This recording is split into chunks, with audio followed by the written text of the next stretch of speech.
સરદાર પટેલ વિદ્યાભવન દ્વારા આયોજિત આ વિડિયો લેક્ચરમાં આપ સર્વનું સ્વાગત છે। તો આજે આપણે ભણવાના છીએ ધોરણ 8 વિજ્ઞાન અને ટેકનોલોજીમાં પાઠ નંબર 4 કે જેનું નામ છે પદાર્થો, ધાતુ અને અધાતુ। તો વિદ્યાર્થી મિત્રો, ચાલુ કરીએ આપણે આજનો આપણો આ લેક્ચર।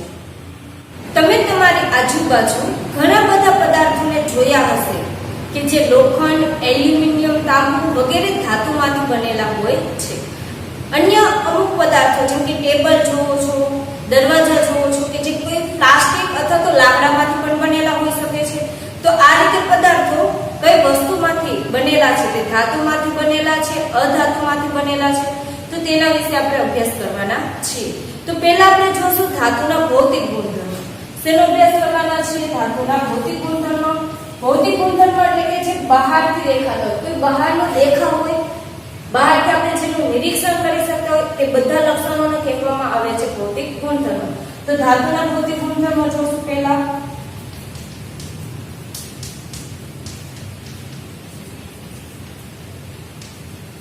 તો ધાતુના ભૌતિક ગુણધર્મોની અંદર પહેલું કે ધાતુ કોઈ પણ મોટા ભાગની તમે ધાતુ જોવો તો તે ચમકતી હોય છે અને સખત હોય છે। તો ધાતુનો પહેલો ગુણધર્મ શું છે?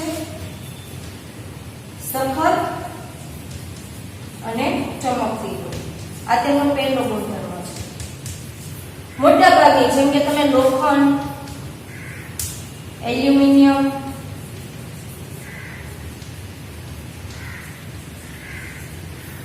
તાંબુ વગેરે કોઈ પણ ધાતુ જુઓ તો તે ધાતુ કેવી હોય છે? સખત અને ચમકતી હોય છે। પણ અમુક એવી ધાતુ હોય છે કે જે નરમ પણ હોઈ શકે છે, જેમ કે સોડિયમ। અપવાદરૂપ કોઈ અમુક ધાતુ હોય છે જેને અપવાદરૂપ ગણવામાં આવે છે। તો સોડિયમ આ એક ધાતુ જ છે, પણ તે કેવી છે? ચમકતી તો છે પણ નરમ ધાતુ છે। કેવી ધાતુ છે? નરમ। ઓકે, તો ધાતુનો પહેલો ગુણધર્મ કે ધાતુ, મોટા ભાગની ધાતુ સખત અને ચમકતી હોય છે। અપવાદરૂપની અંદર એક સોડિયમ ધાતુ છે કે જે નરમ છે। બીજું, ધાતુને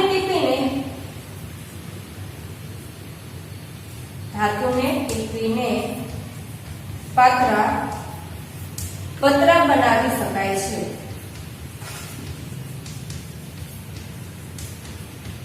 એનો મતલબ એવો કે તેમાં ટીપાવપણાનો ગુણધર્મ હોય છે। કયો ગુણધર્મ હોય છે? ટીપાવપણાનો। ટીપાવપણું એટલે શું કે તમે કોઈ પણ ધાતુની વસ્તુ લઈ લો, ફોર એક્ઝામ્પલ તમે લોખંડની ખીલી લ્યો છો અને તમે તેને સખત ટીપો છો તો ટીપવાથી તે એક પાતળી પટ્ટી બની જતી હોય છે। અને આ ઉપરાંત તમે એ પણ જોયું છે કે મીઠાઈની અંદર એલ્યુમિનિયમ અથવા તો ચાંદી જેવી ધાતુ છે તેનું કવર લગાવવામાં આવે છે। તો આ રીતે ધાતુને જો ટીપવામાં આવે, સખત રીતે ટીપવામાં આવે તો તેને પાતળા પતરા અથવા તો એક તમે આવરણ પણ બનાવી શકો છો। તો ધાતુની અંદર એક ટીપાવપણાનો ગુણધર્મ રહેલો છે। તમને પૂછાય કે તેમાં ટીપાવપણું એટલે શું? તો ધાતુના જે ગુણધર્મને લીધે ધાતુને ટીપીને તેમાંથી પાતળા પતરા બનાવી શકાય છે તેને ટીપાવપણું કહે છે। ફરીથી, ટીપાવપણું એટલે શું? તો ધાતુના જે ગુણધર્મને લીધે ધાતુને ટીપીને તેમાંથી પાતળા પતરા બનાવી શકાય છે તેને ટીપાવપણું કહે છે। તો ધાતુની અંદર આ ટીપાવપણાનો ગુણધર્મ હોય છે। બીજું, ધાતુને ખેંચી લાંબા તાર પણ બનાવી શકાય છે, જેને તન્યતા કહેવામાં આવે છે। આ ગુણધર્મને શું કહેવામાં આવે છે? તન્યતા। એટલે કે શું? કોઈ પણ ધાતુ છે એ ધાતુને તમે ખેંચો તો તેમાંથી તમે પાતળા તાર પણ બનાવી શકો છો। અને આ જે ગુણધર્મ છે તેને કહેવામાં આવે છે તન્યતા। તો તમે પૂછો તન્યતાપણું એટલે શું? તો ધાતુના જે ગુણધર્મને લીધે ધાતુને ખેંચી તેમાંથી તાર બનાવી શકાય છે તેને તન્યતાપણું કહે છે। તો આ રીતે ધાતુની અંદર મુખ્ય બે ગુણધર્મ રહેલા છે, એક તો ટીપાવપણાનો ગુણધર્મ, બીજો તન્યતાનો ગુણધર્મ। આ સિવાય પાંચમું, ચોથું, ધાતુને અથડાવવાથી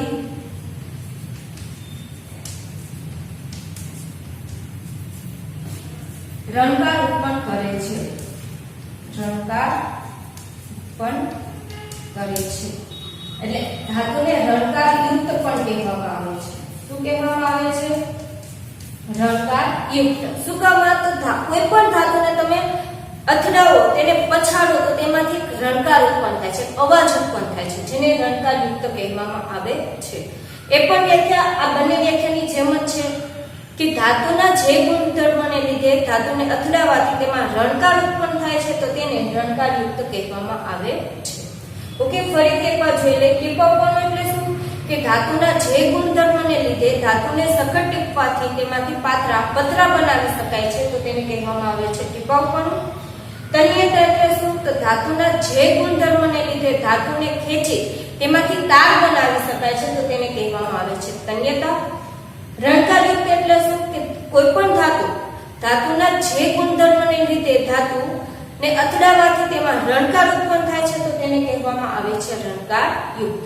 તો આ રીતે ધાતુની અંદર મુખ્ય 3 ગુણધર્મ રહેલા છે. આ સિવાય ધાતુ ઉષ્મા અને ધાતુ ઉષ્માના સુવાહક હોય છે.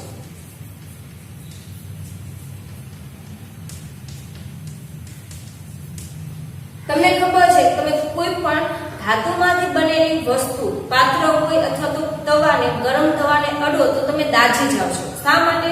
કારણ કે તેમાંથી ઉષ્માનું વહન સરળતાથી તમારા શરીરમાં થઈ શકે છે. એની બદલે કોઈ પ્લાસ્ટિક અથવા તો લાકડાનો હાથો હોય અને એનાથી તમે તે પાત્ર અથવા તો તવાને અડો છો ત્યારે તમને કોઈ પણ પ્રકારનું ગરમ લાગતું નથી અથવા તો તમે દાઝી જતા નથી, કારણ કે તે ઉષ્માના સુવાહક હોતા નથી. ધાતુ હોય છે તે ઉષ્માના કેવા હોય છે? સુવાહક હોય છે. અને અગાઉના ધોરણમાં તમે અભ્યાસ પણ કરી ચૂક્યા છો કે ધાતુ એટલે કે લોખંડના સળિયાને તમે એક છેડેથી ગરમ કરો તો ધીમે ધીમે તમને બીજો છેડો પણ ગરમ લાગવા લાગે છે. શા માટે? કારણ કે તે ધાતુની અંદર વિદ્યુતનું શું થાય છે અથવા તો ઉષ્માનું વહન સારી રીતે થાય છે. આથી ધાતુ છે તે ઉષ્માના સુવાહક છે. તેવી જ રીતે ધાતુ વિદ્યુતના પણ સુવાહક છે. વિદ્યુતના પણ કેવા હોય છે? સુવાહક હોય છે. એટલા માટે તો આપણે વિદ્યુતના જે કંઈ પણ ઉપકરણો છે, જે કંઈ પણ વિદ્યુતના સાધનો છે તેની અંદર ધાતુના વિદ્યુતનું વહન કરવા માટે ધાતુમાંથી બનાવેલા તારનો ઉપયોગ કરવામાં આવે છે. એલ્યુમિનિયમ, તાંબુ વગેરેના તારનો ઉપયોગ થતો હોય છે. અને તમે અગાઉના ધોરણમાં 7મા ધોરણમાં અભ્યાસ પણ કરી ચૂક્યા છો. વિદ્યુતનું વહન કરવા માટે કયા પદાર્થોમાંથી વિદ્યુતનું વહન થાય છે અને કયા પદાર્થોમાંથી નથી થતું તેના વિશે આપણે પ્રયોગ કરેલો હતો.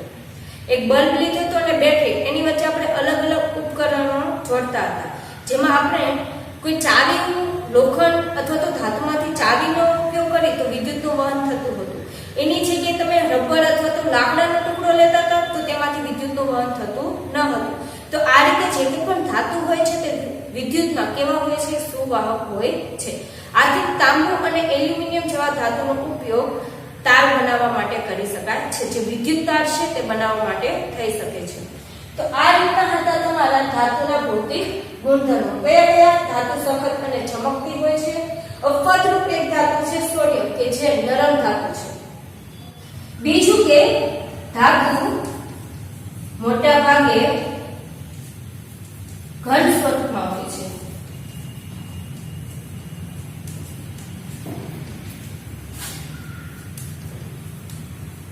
અપવાદ એક જ છે પારો. અપવાદ રૂપ કોણ છે? પારો. આ પારો ધાતુ છે કે જે પ્રવાહી સ્વરૂપમાં હોય છે. કયા સ્વરૂપમાં હોય છે?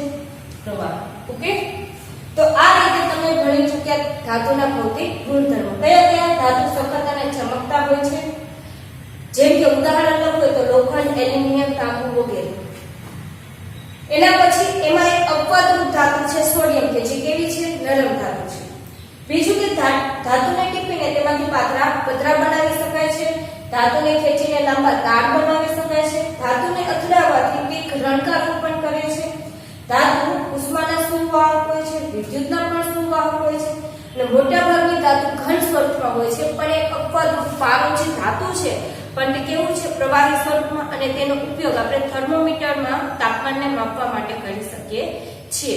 તો આ હતા ધાતુના ભૌતિક ગુણધર્મો. હવે આપણે જોવાના છે અધાતુના ભૌતિક ગુણધર્મો. તો અધાતુના ભૌતિક ગુણધર્મની અંદર પહેલો ગુણધર્મ અધાતુ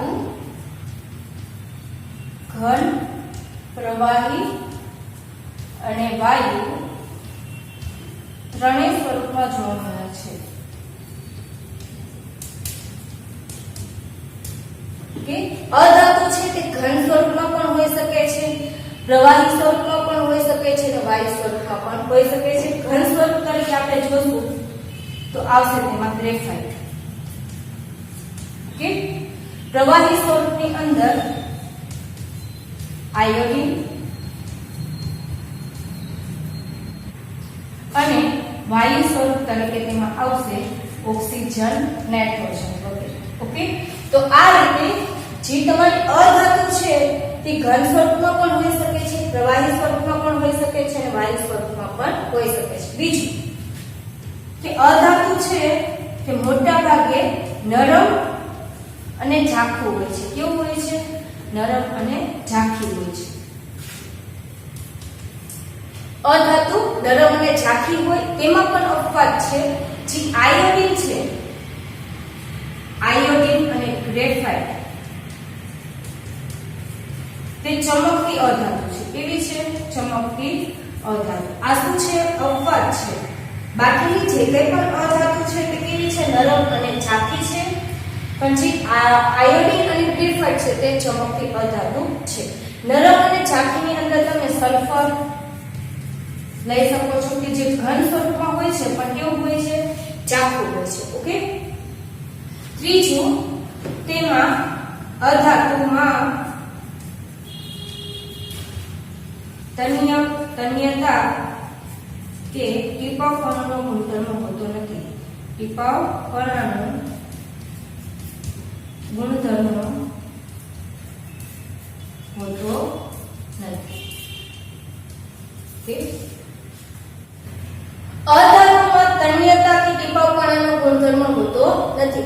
એટલે કે જ્યારે અધાતુને તમે હથોડી જેવા સાધનથી ટીપો ત્યારે તેમાંથી તમે તાર અથવા તો પતરા બનાવી શકતા નથી. પરંતુ જ્યારે અધાતુને તમે ટીપો છો ત્યારે તેનો ભૂકો થઈ જાય છે. એનો મતલબ કે અધાતુ છે તે કેવી છે? નરમ છે. ઓકે, તો અધાતુમાં તન્યતા કે ટીપાવપણાનો ગુણધર્મ હોતો નથી. બીજું કે અધાતુ છે તે ઉષ્મા અને વિદ્યુતનું અવાહક હોય છે. ઉષ્મા અને વિદ્યુતના કેવા હોય છે? અવાહક હોય છે. તે પોતાના અંદરથી વિદ્યુત કે ઉષ્માનું વહન કરી શકતા નથી. આથી તે વિદ્યુત અને ઉષ્માના કેવા હોય છે? અવાહક હોય છે. પણ તેમાં એક અપવાદ છે. કયો અપવાદ છે? ગ્રેફાઇટ. તમે પેન્સિલની અંદર રહેલો જે ગ્રેફાઇટ છે તે વિદ્યુતનું કેવું છે? સુવાહક છે. ઓકે, વિદ્યુતનું સુવાહક છે. આ એક અપવાદ છે. બાકીની કોઈ પણ અધાતુ લેશો તો તે વિદ્યુત અને ઉષ્માની કેવી છે? અવાહક છે. આ સિવાય અધાતુ ઝણકાર ઉત્પન્ન કરતા નથી. ઝણકાર ઉત્પન્ન કરતા નથી. ઓકે, તો આ બધા ગુણધર્મો હતા તમારા અધાતુના ભૌતિક ગુણધર્મો. કયા કયા? પહેલું કે અધાતુ ઘન, પ્રવાહી અને વાયુ સ્વરૂપમાં હોઈ શકે છે. ઉદાહરણ તરીકે ઘનમાં આવશે ગ્રેફાઇટ, સલ્ફર, પ્રવાહીમાં આયોડીન અને વાયુમાં ઓક્સિજન, નાઇટ્રોજન જેવા બધા વાયુ. ઓકે, બીજું કે અધાતુ નરમ અને ઝાંખી હોય છે. જેની અંદર ઉદાહરણ તમે લખી શકો છો સલ્ફર, જે યલોઇશ રંગનું હોય છે સલ્ફર અને તે ઝાંખું હોય છે. તેમાં પણ એક અપવાદ છે કે જે ઝાંખા હોય તેમાં એક અધાતુ છે આયોડીન અને ગ્રેફાઇટ કે આ અધાતુ હોવા છતાં પણ ચમકે છે. ઓકે, ત્રીજું કે અધાતુમાં તન્યતા કે ટીપાવપણાનો ગુણધર્મ હોતો નથી. મતલબ કે તમે તેને ટીપીને પતરા કે તાર બનાવી શકતા નથી. ચોથું કે અધાતુ ઉષ્મા અને વિદ્યુતના કેવા હોય છે? અવાહક હોય છે. તે વિદ્યુતનું વહન કરી શકતા નથી. પણ અપવાદ રૂપે જે ગ્રેફાઇટ છે તે વિદ્યુતનું કેવું છે? સુવાહક છે. ને પાંચમું અધાતુ રણકાર ઉત્પન્ન કરતા નથી. મતલબ કે તેની અંદર રણકાર યુક્ત ગુણધર્મ રહેલો હોતો નથી. તો આપણે જોયું અધાતુના ભૌતિક ગુણધર્મ. બીજું કે એક્ઝામમાં ઘણી વખત ધાતુ અને અધાતુના તફાવત વિશે પૂછાતું હોય છે. તો તમે આ ભૌતિક ગુણધર્મને આધારે ધાતુના અને અધાતુ વચ્ચેનો જે તફાવત છે તેને આસાનીથી લખી શકો છો. તે 3 માર્ક્સમાં પૂછાય, 3 ગુણનું પૂછાય. તો પણ લખી શકો અને 2 માર્ક્સમાં પૂછે તો પણ તમે આસાનીથી લખી શકો. તો આપણે એકવાર રિપીટ કરી લઈએ ધાતુ અને અધાતુના ગુણધર્મ તફાવતને આધારે. તો પેલું ધાતુ છે તે મોટા ભાગે ઘન સ્વરૂપમાં આવેલું હોય છે, અપવાદ રૂપે પારો કે જે પ્રવાહી સ્વરૂપે છે. અધાતુ છે તે મોટા ભાગે ઘન, પ્રવાહી અને વાયુ ત્રણેય સ્વરૂપમાં હોય છે. ઘન સ્વરૂપની અંદર ગ્રેફાઇટ અને સલ્ફર, પ્રવાહી સ્વરૂપની અંદર આવશે આયોડિન અને વાયુ સ્વરૂપમાં આવશે ઓક્સિજન અને નાઇટ્રોજન. બીજું કે જે અધાતુ છે તેની અંદર તે સખત અને ચમકતી હોય છે, જ્યારે અધાતુ છે તે ઝાખું હોય છે અને નરમ હોય છે. ઓકે, તો બીજો મુદ્દો શું થયો? ધાતુ સખત અને ચમકતી હોય છે, અધાતુ નરમ અને ઝાંખી હોય છે. ત્રીજું કે ધાતુ છે તેની અંદર તન્યતા અને ટીપકપણાનો ગુણધર્મ હોય છે, એટલે કે ધાતુને ટીપીને પતરા બનાવી શકાય છે અને ખેંચીને તાર બનાવી શકાય છે, જ્યારે અધાતુમાં તન્યતાપણો કે ટીપકપણાનો ગુણધર્મ હોતો નથી. ધાતુને અથડાવવાથી તે રણકાર ઉત્પન્ન કરે છે, અધાતુ રણકાર ઉત્પન્ન કરતા નથી. ધાતુ વિદ્યુત અને ઉષ્માના સુવાહક હોય છે, જ્યારે અધાતુ છે તે મોટા ભાગે વિદ્યુત અને ઉષ્માના અવાહક હોય છે. અપવાદ રૂપે ગ્રેફાઇટ છે કે જે ઉષ્મા અને વિદ્યુતનું સુવાહક છે. તો આ રીતે આપણે ધાતુ અને અધાતુ વચ્ચેનો તફાવત લખી શકીએ છીએ. પણ મુખ્યત્વે ધાતુને તેના ભૌતિક ગુણધર્મને બદલે તેની ઇલેક્ટ્રોન રચના, જે કંઈ પણ તત્વ છે તેમને ઇલેક્ટ્રોન રચનાને આધારે ધાતુ, અધાતુ, અર્ધધાતુ કે નિષ્ક્રિય ધાતુમાં વિભાજિત કરવામાં આવે છે. તો આ ધાતુ અથવા તો જે કંઈ પણ તત્વ છે તેને આ રીતે ધાતુ, અધાતુ, અર્ધધાતુ કે નિષ્ક્રિય ધાતુમાં કઈ રીતે વિભાજિત કરેલ છે તે આપણે આવતા લેક્ચરમાં ભણીશું.